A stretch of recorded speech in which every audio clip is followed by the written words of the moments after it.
Okay, so my decision to come to the UK is based on circumstances and not something that I decided, lightly. It's a long story, but I'll keep it short. So basically, as a university student in Ghana, we were the only group of people who could stand up to military dictatorship, which was what we had back in those days. There was no um, independent media, radio, um, newspapers, nothing of the sort that could, speak to power against the autocracy and the tyranny of the military dictatorship. And I happened to be one of the main vocal student leaders. So, at the long and short is, I became a target of the government. I was actually, uh, imprisoned. Um, as a student, it was a brief spell, but it was hell. And eventually, I went back to complete my course. The only protection I had, well, not just me, those of us who led the protest, the only protection we had then was the student body, because that was the only body that could stand up to the government. So I knew that once I completed university, um, I would be vulnerable and there would be no future for me in the country, because back in those days, um, about 90% of employment was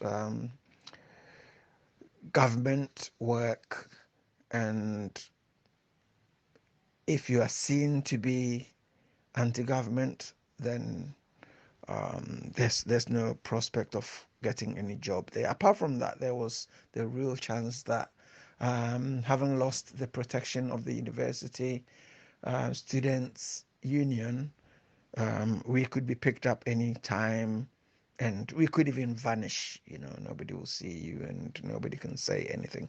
So yeah, so that's what made me decide that for my own safety I had to leave the country, and that's how I came to the UK. So it started, not on a happy note, and I had my friends, my family, everything grown up in Ghana.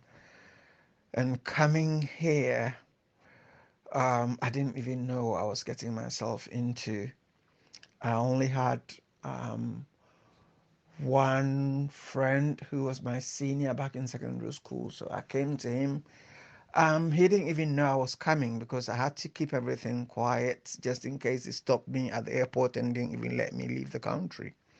So I came here, luckily I had his address, came to him, and he was more than helpful. He did everything I expected and even more to make me feel comfortable. But still, um, I was, in a strange land at that time. I didn't even know what I was doing. I had just left Ghana, just to be safe. And obviously, my friend and his wife were working, so they would leave me at home and they won't be back till the evening. So it became so boring. Sometimes on my own, I'll break down in tears and wondering if I should have stayed and faced the consequences, whatever. But then I thought, no, I'm here. I have to make the most of it. Um, and the loneliness was just, killing me. Back in those days, there was no internet. I'm talking about 1990. So we didn't even have email. If you have to communicate, it's by letter. You post it. And I'll send a letter, I'll write letters. That's one thing that kept me busy.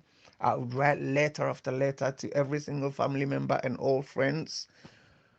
I post the letter. It will take sometimes maybe about a couple of months if I'm lucky to get to them. And then I have to wait maybe another 3 months to get a response. So contact with family and loved ones was not that regular, not as often as I would have wanted. And those days, phone calls was way, way, way too expensive. If I were to make a call using BT payphone, because there was no mobile phones, we didn't even have the international call cards, which later came up. You only had the option of BT. There was no other telephone provider. It was just BT. And so they were taking advantage of it. If you make an international call to Ghana, um, for even less than 5 minutes, you have to pay about £30. And back in those days, £30 was a lot of money. I mean, minimum wage was about £2.50 or something like that. So £30 was a lot of money to spend on less than 3 minutes call. Yeah, so the loneliness was killing me. And at that time, I didn't think of anything like depression. I only put it down to being sad and feeling nostalgic. Those were the feelings that came to mind. But then later, looking back, having worked with people suffering with depression and, knowing what constitutes depression, I realized how depressed I was in those days. And I had a few friends who had also come over, but contact with them was limited because we didn't have access to the phones at the addresses where we lived. Those days, the landlines would be locked by the person who owned them, the bill payer. So you can only receive a phone call, but you can't make a call yourself. So it was very, very difficult. I remember I came in September, my first Christmas. I don't drink. I hardly drink. Even those days I didn't drink at all. But that first Christmas, I drank so much, and I think that is the last time that I've actually felt drunk, drinking to get drunk. And I was so sad. I was at a party, but everybody was dancing. I wasn't. I was just sat in a corner and I was just drinking beer after beer, and I got so drunk. That was my saddest Christmas. For me, the biggest lesson is, not keeping things to yourself when you feel lonely and you feel overburdened. Sharing with people who are also going through similar problems in a similar situation. Um, it helps. It helps to open your eyes to uh, um, strategies that you otherwise wouldn't think of. What people have gone through, how they've come out, and you'll be surprised how much you also help other people, going through similar situations because of how you've managed to deal with your problem.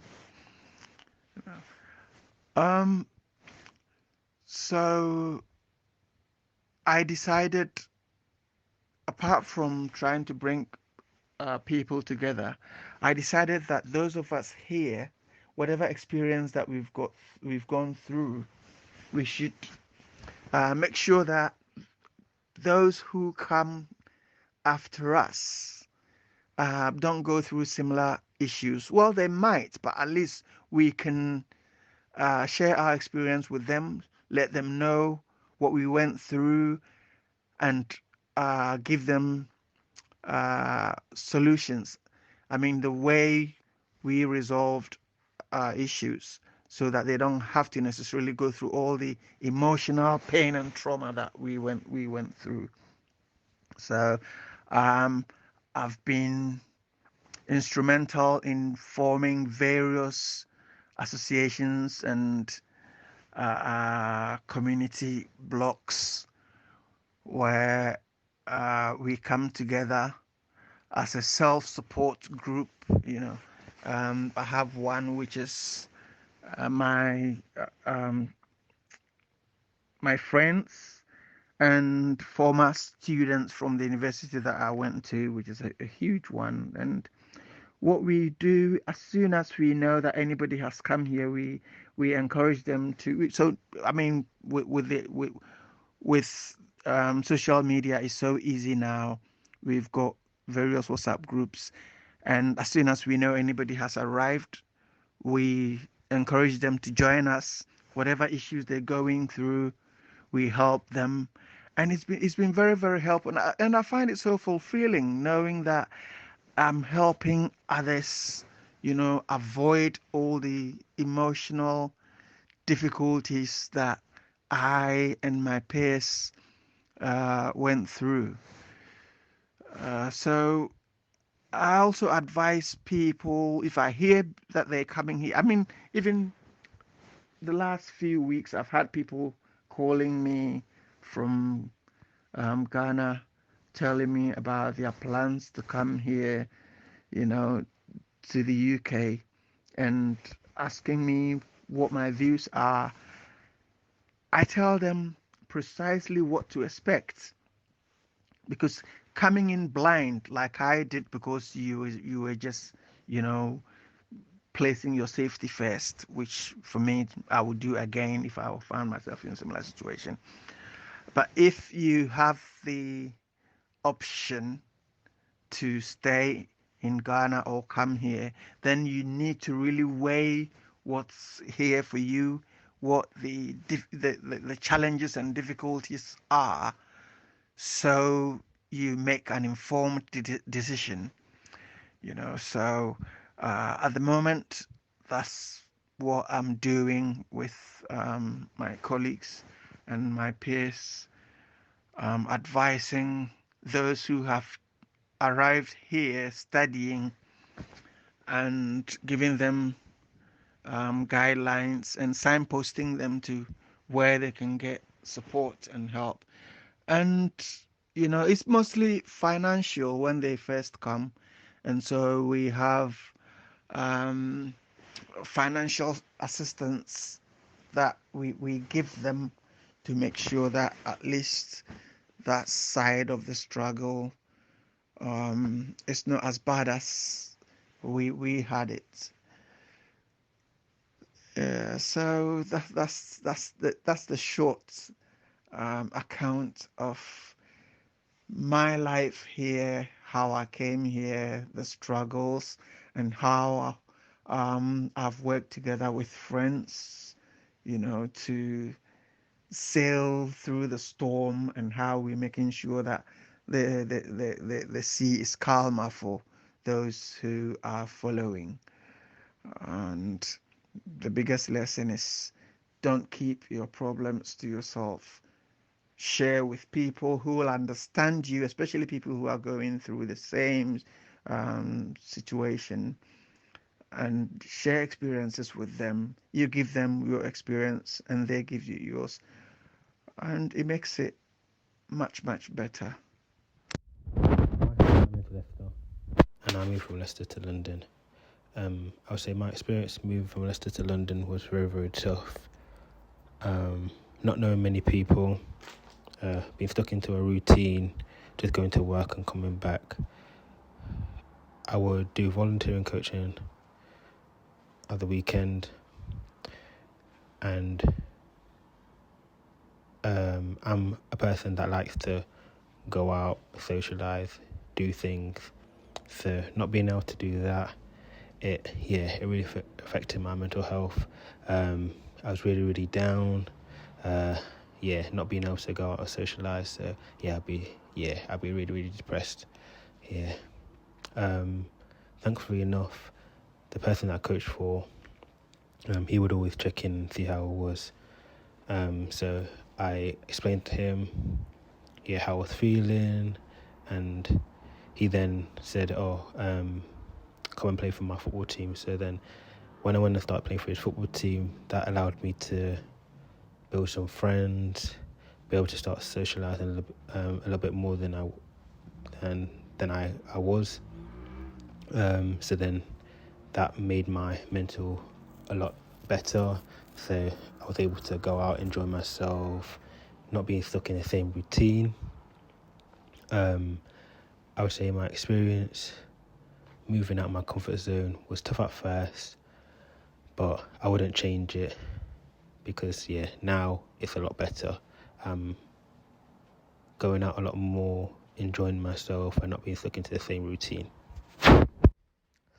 Advice I'd give to someone moving out of their community, I would say just get out of your comfort zone and maybe just get out and go to events, see if you can meet new people that way, build new friends. And my lesson learned was being able to balance my work life and my social life so that I'm always in a good place. So I moved from Birmingham to Oxfordshire, and for work, I just did it because it was double the salary I was on. So I was like, oh, I might as well. And then, yeah, didn't have any friends, didn't know anyone. Moved into a random house share with this like guy and his wife, and then I didn't find out they had kids until I moved in, and they had two kids, and it was dreadful because the little girl used to scream all the time. So then after a couple of months I was like, nah, allow this, I'm moving out. So then I found another place to live in, and there was a living landlord, and she was a psychopath. And so then I moved out of that one, and then I moved into another place because at work, there was this lady who had like a few houses and she would rent them out. So then I rented it from her. And that one was a good experience. My housemates were really cool. They all worked in the same place, basically, like the same area. In terms of friends, I made friends with the one black guy that I knew that worked at the same place as me. I was the only black female, he was the only black male, for a very long time. And then we just had fun, used to go out, make dinner, have what, the normal, kind of like uni, like the normal little things that you do. And then I made more friends just through work. Spent a lot of time with them. One lady in particular, like, had me around for dinner. I met her family. Like, it was very, like, cute. And then she was, like, the older one out of everyone. So she would always, like, invite all the younger people. And we'd just, she'd just cook for us and whatever. It was very lonely. It was weird. It was weird being in a town that didn't have much minority people. Even things like hair shops, nah, had to go missions. I used to come back to Birmingham to get my hair done every 6 weeks, which was annoying. And yeah, but I definitely think that it taught me to be a lot more independent and understand what things are for me and how I make my own happiness and own joy. And that could be through friends, it could be through the things I choose to do or the places I choose to go. And yeah, and then after that, I moved to London. Yeah, so I think, yeah, there was many times where I was struggling, but I don't think I identified it as struggling. And I think it was one of the first times that I lived my life based on me and not based on someone else or what someone else had going on in their life, or so I think there was definitely times of mental health struggle, but I didn't know how to identify it. And the only reason I recognized it in the end is because when I then had a community of people, I was a lot happier. and I was a lot more excited. And I ended up staying there for like 2.5 years, which in my head it was just going to be very temporary. Yes, I don't think it was something I could recognize. Now when I look back at it, and I remember situations, I'm like, oh, if I was to go through that now, I would have left. Do you know? But I think there was something in my naivety that allowed me to stay a little bit more.